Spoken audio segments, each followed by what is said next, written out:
And overflowing blessings to everyone for our daily verse. We are now at Exodus chapter 34 in verse 1 up to verse 4. One day the Lord said to Moses, "Cut 2 flat stones like the first ones I made. I will write on them the same commandments that were on the 2 you broke. Be ready tomorrow to come up on Mount Sinai and meet me at the top. No one is to come with you or to be on the mountain at all. Don't even let the sheep and cattle graze at the foot of the mountain." So Moses cut 2 flat stones like the first ones, and early the next morning on they carried them to the top of Mount Sinai, just as the Lord had commanded. So this passage is about the instructions of the Lord to Moses, wherein the Lord is willing to give the Israelites a second chance.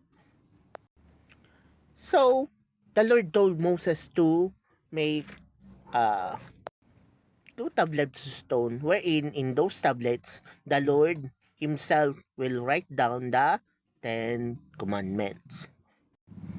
And Moses did what the Lord told him. See, that's how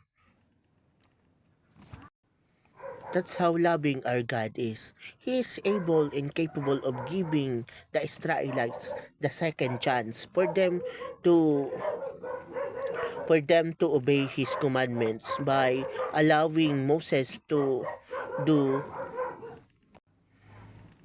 what Moses broken. Yes, it's Moses' fault that he broke the first 2 tablets. So there's a need for him to make the second second the second set of tablets, or stone tablets, wherein the Lord will write the 10 commandments. See, our God is a considerate God. And we are fully aware, even with those 10 commandments, no one in this planet ever became capable of obeying even that 10 commandments. Even me, even you. So, what the Lord did? Yes, obeying the 10 commandments during the time of Moses is a way to please God and to avoid sin. But now, no one is capable of obeying the 10 commandments, because in reality, because if you violate one of the 10 commandments, you violate all of it. Even if you lie, even if it's white lie, you violate the whole commandments, the whole 10 commandments. So it is impossible even to the Israelites and even to us to obey even the 10 commandments. So what the Lord did? What the Lord did? He sent prophets. He sent the Old Testament prophets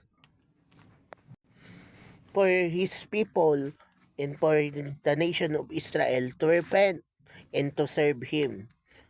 But time and time, sad to say, the Israelites kill those prophets. However, some of those prophets didn't die, and some of them die of old age. But they refuse. The Israelites refuse to fully obey the Lord. So, the Lord did the unthinkable. He sent His only begotten Son, and that is Jesus. Yes, we are not capable of obeying the law of God, but the Lord sent His Son just for us to be redeemed